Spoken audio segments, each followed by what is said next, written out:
discovered this concept that they call horticulture. So what they do is you get a big old pile of wood, mostly branches and sticks and logs, rotten stuff, much as you can, and you put it in a big pile, and then you start plopping on top of it compost and soil and sand and other stuff. And the wood creates lots of big spaces, and as wood breaks down, it gets really soft and spongy. It becomes a water battery. And then you have all the rest of the stuff, and you start to create a biome. You start to create a living soil. And so we have a horticulture that's way in the back, and it's pretty sizable, and it's a good demonstration. It's almost 3 years into maturity, and they usually start to mature in 3 to 5 years. So it's just coming into its own, and it's settling in. The food's starting to really step up. First couple of years, it struggled a little bit because it just wasn't, it had to get into place.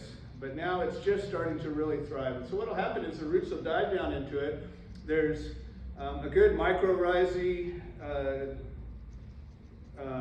colonies. There's natural organic material that's breaking down, creating nutrients, and there's a lot of water. Plus, there's a lot of air spaces for the roots to really go down in. So once those roots hit it, you can tell. You see a plant, it'll sit there, and all of a sudden, woo, it'll just take off. And you go, oh, the roots came in and hit it. So Shelley's actually been working in our horticulture for about 6 months now, and she's been watching it really mature, Yes. really coming along. Beautiful. So all of these are different classes and workshops, but by no means all of the things that we teach. Part of what I'm doing right now, I teach the classes. I've been doing this for a long time, but I'm bringing in other instructors to teach other classes. And I've been talking with, in the last couple of months, a number of instructors. And what's an instructor? Somebody who knows how to teach something, right? I mean, I'm not asking for your horticultural therapy license. You just, yes, go ahead.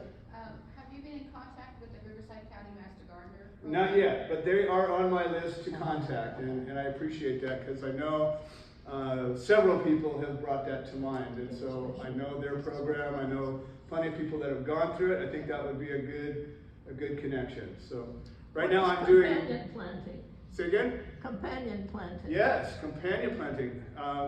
That's a concept of putting plants together in a way that they do better than each of them separately. So sometimes, just like cover crops, some plants fix nitrogen from the air and put it into the soil.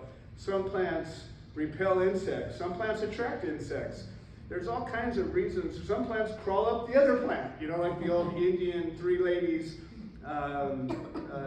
corn, wheat, and squash, or corn, beans, and squash.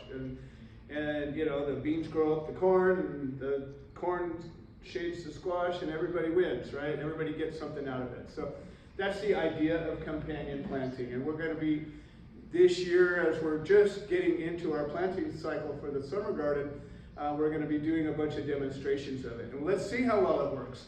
For me, I can read from a book, I can tell you what people told me, but you're going to be able to walk up and see it for yourself, and that's for me the only thing that really matters. All right, so let's get into therapeutic horticulture, and you know, we're just going to touch on it because